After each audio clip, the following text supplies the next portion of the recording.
ማንም አይጠይቃቸውም ነበር። የነ መስፍን ልጆች ቻይና ላይ እንደፈለጉ ቢዝነሱን ያጧጡፉት ነበር። ያልተዘረፈ ነገር ኢትዮጵያ ላይ የለም። በአቁ ሳይዘርፍ ስለኖረ አሜሪካ ሲመጣ እንደ ማንኛውም ሰው ስራ ነው የምትጀምረው። የሆነ ስራ ትጀምራለህ። ፓርኪንግ ሊሆን ይችላል፣ ጋዝ ስቴሽን፣ ሱፐርማርኬት ሊሆን ይችላል፣ ዲፍረንት ኡበር ሊሆን ይችላል። የተለያዩ ስራዎች አሉ አሜሪካ። እሱን ሊሰራ ይችላል። ስራው ሊከበርበት እንጂ ሊያሰድበው አይችልም። እንደናንተ አይነት ሌባ ዳፍንታም ግን ምን ያደርጋል? ኦ የኢትዮጵያ ከፍተኛ ባለስልጣን ሆኖ እንዴት አልዘረፈም ነው ጥያቄ።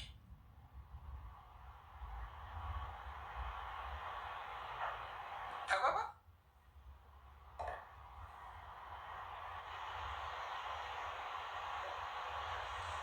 ለዛ ነው እኔ አሁንም ገዱ አንዳርጋቸው ከነ ጥፋት ሀቅ ስላለ አማራ ብዙ አይወቅስም። ግን አሁንም እላለሁ መላው የአማራ ባለስልጣን ለአማራ ወንድምና እህት ስራ፣ ሌላው ሊያጠፋ ነው የሚመጣው። ይሰማል። መላው ብአዴኑ ምን ሆን ለአማራና ለአማራ ስራ ውጤታማ ትሆናለህ፣ ለውጥ ይመጣል። ሌላው በጣም ያሳቀኝ እስቲ ካለ እዚህ ጋር ላሳያችሁ ብዬ ነው። ሀውቅ ያለ ይመስለኛል። የብልጽግናን ወታደሮች ላሳያችሁ ምን ምን እንደሚያካክሉ። ታፕታፕ እያደረጋችሁ የኔ ቤተሰብ፣ የብልጽግና ወታደሮች ህፃናቶችን እያፈሱ መሆኑን የምታየው ላሳያችሁ።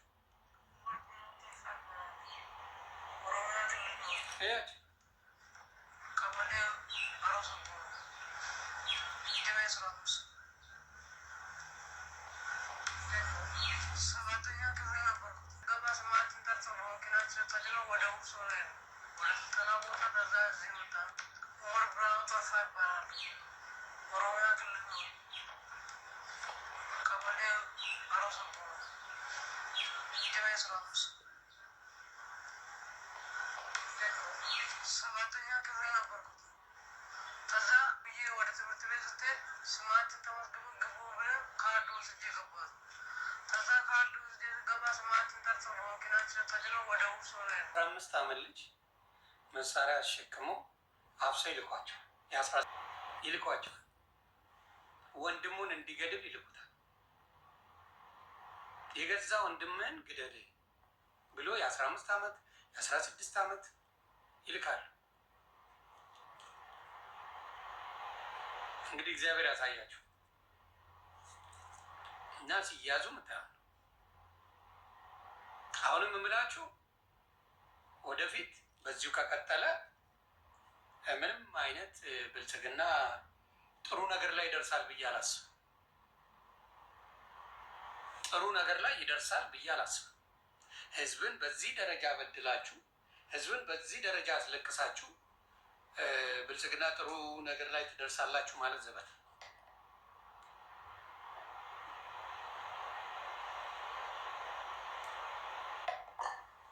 ሌላው ጅጅጋ ላይ ቤት እያቃጠሉ ነው፣ ቤተክርስቲያን እያቃጠሉ ነው። ጅጅጋ ከዚህ በፊትም ታስታውሳላችሁ ወደ 12 ቤተክርስቲያን አቃጥለው ተመልሶ ነው የተሰራ።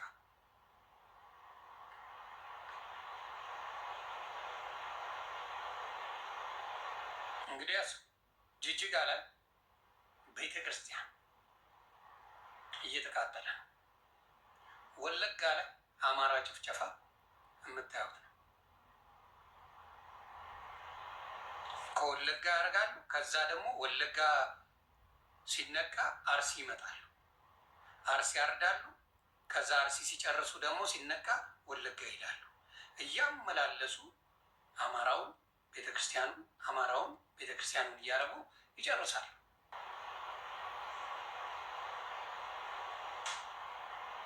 ተግባባን።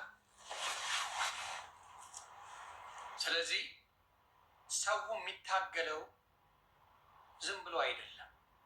ሰው ብልጽግና በቃኝ የሚለው ከመሬት ተነስቶ አይደለም። ብልጽግናን የሚጠላው ዝም ብሎ አይደለም፣ ምክንያት ስላለ ነው። ምክንያት ስላለ ይሄ ያልፋል። የማያልፍ ነገር የለም። የአማራ ቤት ለ8 ዓመት ወለጋ ላይ የሚችሉትን ያህል ገለው የሚችሉትን ያህል ቤቶች ያቃጥለው የሚፈልጉትን ነገር ሁሉ አድርገዋል። የሚጠይቃቸው አርሲም ላይ ተመሳሳይ ነገር እያደረጉ ነው። ተመሳሳይ ነገር። ይሄ ጊዜ ለታሪክ ይቀመጣል። ይሄ ለታሪክ ይቀመጣል።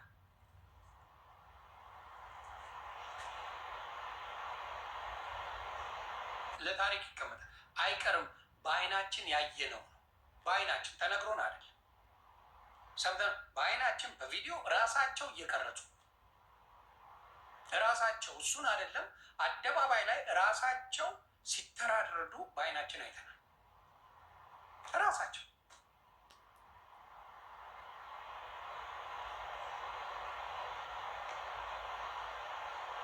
መግደል፣ መጨፍጨፍ ምንም ያላረገ ማህበረሰብ ምንም ያላረገ ህዝብ አርሶ የሚበላ ዝም ብሎ የሚኖርን ማህበረሰብ ከፖለቲካ ግንኙነት የሌለውን በቃ ዘሩ ተመርጦ ሃይማኖቱ ተመርጦ ኦሮሚያ ክልል ላይ ይጨፈጨፋል፣ ይገደላል፣ ይፈናቀላል።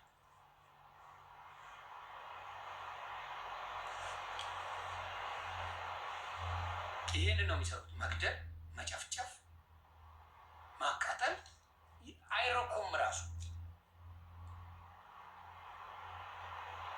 ገለው ራሱ አይረኩም።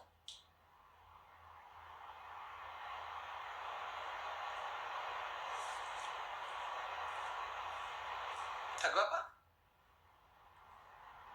አሁንም እላለሁ ብሩኬ፣ አሁንም እላለሁ ብልጽግና ለራሱ ከፍተኛ የሆነ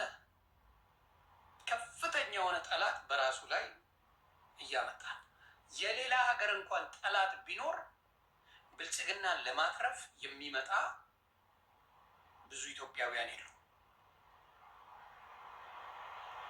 ሌላ የሌላ ዓለማው ኬንያ ብትመጣ፣ ግብፅ ብትመጣ፣ ሱዳን ብትመጣ፣ ምንም ብትመጣ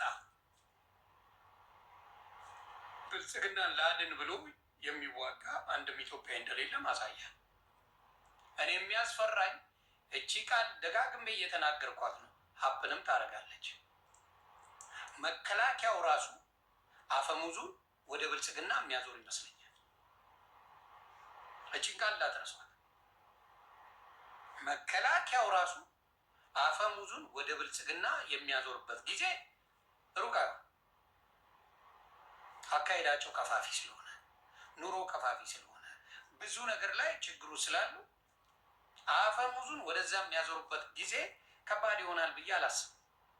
ለምን? ዝም ብለህ እየበደልክ የምታሸንፍበት ጊዜ የለም። እየበደልክ ለማየት ያብቃችሁ። ምን ታይቶት ነው እንደዚህ የሚለው የምትሉት? ምክንያቱም አታይ እንደተዳይ ለፍተ የምታገኝበት ነገር ከሌለ፣ ለፍተ ውጤቱ ባዶ ከሆነ፣ የምትለፋው ምንም ለማምጣት እንዳልሆነ ከሆነ ግስዋል ወደዛ ትዞራለህ። አሁንም እላለሁ ድመትን እቤት ዘግተህ ብትደበድባት ድመቷ ነብር ነው የምትሆንበት። ቤት ዘግተህ ድመት ደብድብ ላድንቅ ነብር ትሆንባለች። አሁንም የኢትዮጵያን ሕዝብ ጭፍጭፍ እያደረገ ያለውን ይህን ገዳይ እመነኝ፣ ሰው ተቀይሮ ራሱን እንደሚበላው ምንም ጥርጥር የለኝም። ምንም ጥርጥር የለኝም። ኮመንቶቹን በደንብ ሹፏቸው ማን እንደሆኑ። ለሌላ ጊዜ ሊያታሏችሁ ስለሚችሉ አማራ መስለው፣ ደቡብ መስለው፣ ሌላ ብሔር መስለው ሊያታሏችሁ ስለሚችሉ እኔ ጋር የሚጻፈውን ኮመንት በደንብ ሹፉት። ላልገባችሁ ሰዎች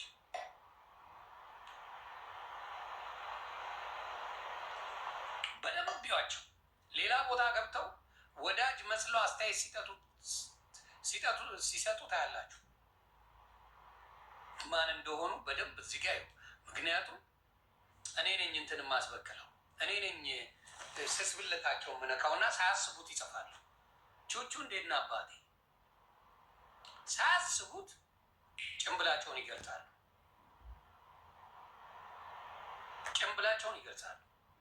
ስለዚህ በተለይ የብልጽግና ገረዶች ጭንብላቸውን የሚገልጹት በዚህ ነው። ጭንብላቸውን እንዴት ነው የሚገልጹት? በዚህ በደንብ አድርገው ይገልጻሉ። የብልጽግና ገረዶች ሰላማዊ የሚመስሉት ሰዎች ለጥ ብለው ሲጮውብታ ያለ እዚህ ጋር ኮመንት ሲሰጡ። ስለዚህ አሁንም እላለሁ የኢትዮጵያ ሕዝብ መራር ነገር እያደረገ እንደሆነ አይቻለሁ። የተማረረበት በፊት ለፊት ብዙ ነገር አድርገናል። የኢትዮጵያ ሕዝብ ብዙ ነገር ያደረገው ነገር አለ። አሁንስ ስለ ኮንዶሚኒየም የሚያወራ ሰው አለ ወይ? ንገሩኝ እስኪ። ስለ ኮንዶሚኒየም ቀረ። አዲስ አበባ ላይ ኮንዶሚኒየም የማይታሰበው በሙሉ ቆርጥመው በሉት። እንድታወሩ እንኳን ስለ ኮንዶሚኒየም የሚያወራ ሰው እንኳን የለም። በአሁኑ ሰዓት በሉት፣ ቆርጥመው በሉት። ምን ያህል አረመኔ ሆዳም እንደሆኑ የምታውቀው የለፋውን ቤት ያፈርስባል።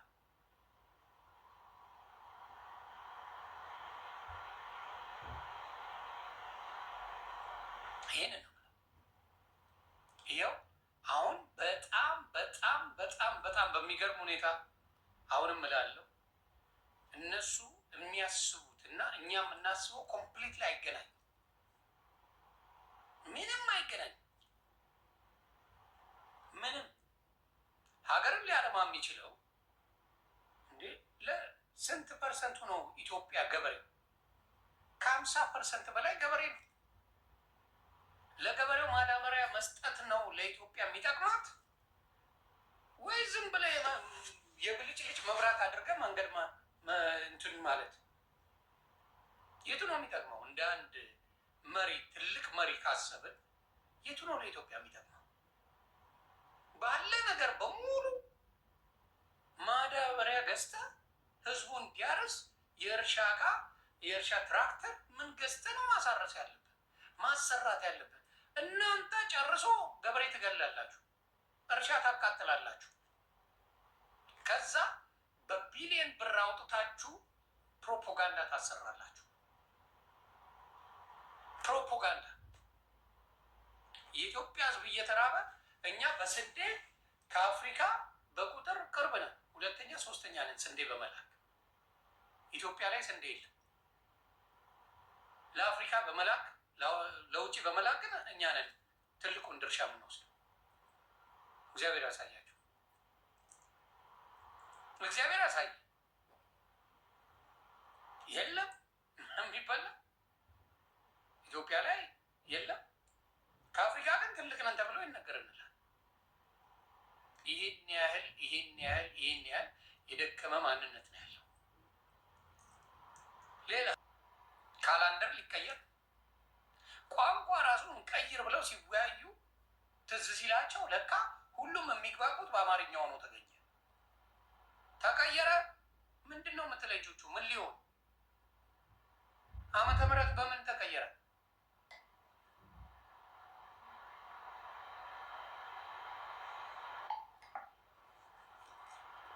በምንድን ነው የሚቀየረው?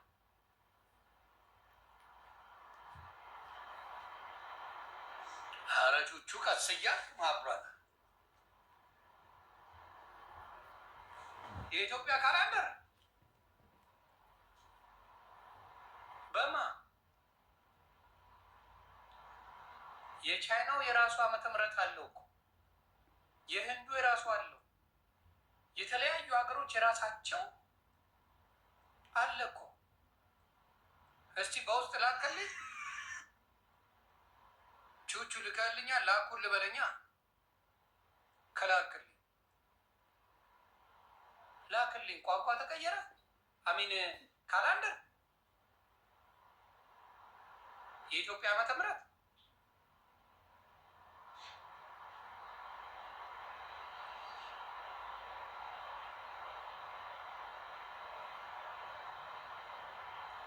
ተጨመረ እንጂ ምን በሚለው እንደ አውሮፓ አቆጣጠር ሌላው ተጨመረ።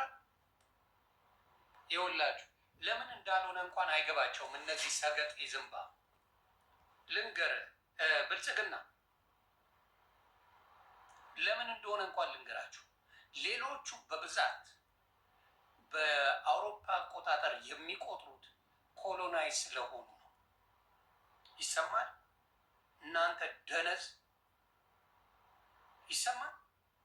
ኮሎናይዝ ስለሆኑ የአውሮፓ አቆጣጠር ከሌላው ከገዙት ጋር በአንድ ላይ ሊሆን ይችላል። ኢትዮጵያ አልተገዛችም። የራሷ አቆጣጠር፣ የራሷ ቋንቋ ፊደል የቀረጸችው አለ። በዚህ ምክንያት ኢትዮጵያ ትክክለኛው ዓለም ላይ ትክክለኛ ካላንደር ያላት ኢትዮጵያ ናት። በሚያሳዝን ሁኔታ ይህን ታሪኳን እነዚህ ከብቶች ሊቀይሩት ነው። ፕራውድ አያደርጉበትም። ሌሎቹ እኮ ክብር ይሰጧል። ለምን ስትባል ምክንያት እንኳን የሚሆነ ይሄ ነበረ። አይ እኔ እናንተን የማልከተለው እኔ በራሴ ሆንኩበት ሀገሬ ምን ትሆን አታውቅም፣ ኮሎናይዝ ሆን አታውቅም። በዛ ምክንያት ኤግዛክትሊ ዋናው ነገር አለ። መጽሐፍ ቅዱስ ራሱ 81 የሆነበት ምክንያት ምን ስላልሆነች ነው? ኢትዮጵያ ኮሎናይዝ ስላልሆነች። ብትሆን ኖሮ 66ቱን የወረውሩልህ ነበር። 66ቱ የነጫጭቦቹን ይወረውሩልህ። አየህ፣ አስቡ። ጭንቅላት የላቸው። ሌላውን ሲያስገቡ የራስን ነገር አጥላልተው ነው። ለምን? ስለ ሀገር ደምታ የላቸው። እነሱ እኛ እንደዚህ ቀይረናል ብለው ሊመጡ ስለሚፈልጉ ነው። በራስ ነገር መኩራት ወንጀል የሚመስላቸው ሰዎች አሉ። ወንጀል ኢትዮጵያ ዓመተ ምሕረቷ ያልተቀየረበት ምክንያት ትክክለኛው ምንም ያልተቀየረበት ምክንያት ኮሎናይዝ ስላልተደረገች ብቻና ብቻ ነው። የራሷ ባህልና ሃይማኖት ስላላት። ኮሎናይዝ የተደረጉት በአረብ በአውሮፓዎች ኮሎናይዝ የተደረጉት በሙሉ ቋንቋቸው ተቀይሯል፣ አቆጣጠራቸው ተቀይሯል፣ እምነታቸው ተቀይሯል፣ ሁሉ ነገራቸው ተቀይሯል። ኮሎናይዝ የተደረጉት ኢትዮጵያ ስላልተደረገች አልተቀየረም። ይሄንን ለመቀየር ግን ይጋጋጣል።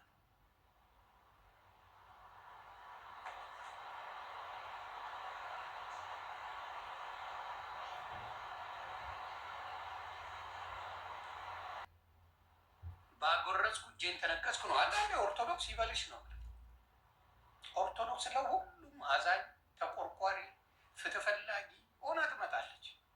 መልሰው ወቅተው አንቺ ነሽ እንዲህ ስታረጊኝ የነበረው፣ አንቺ ነሽ እንዲህ ስታረጊኝ የነበረው ተብላ ትረገጣለች።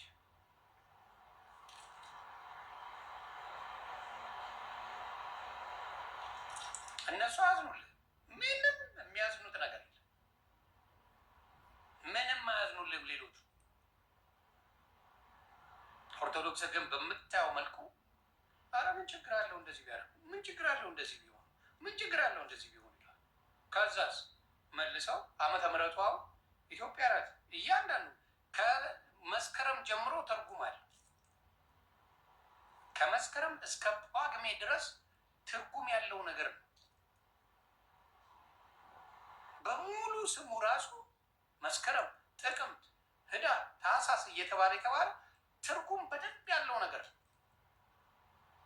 ያለ ምክንያት ያልተደረገ ነገር። ኢቭን ጋብቻ ሲባል በኢትዮጵያ ጋብቻ ማለት ከአንድ ሰው ጋር ብቻ ማለት ነው። ቃል ትርጉሙ ራሱ ከእንትና ጋር ብቻ ጋብቻ ማለት ያ ጋብቻ ራሱ ትርጉሙ ከየሆነ ሰው ጋር ብቻ ማለት ነው። ብዙ ትርጉም ያለው ነገር ኦርቶዶክስ ሰጥታ ነበር። ችግሩ ምንድን ነው? አብዛኛው ኦርቶዶክስ አባቶች ፎከስ አላደርጋችሁ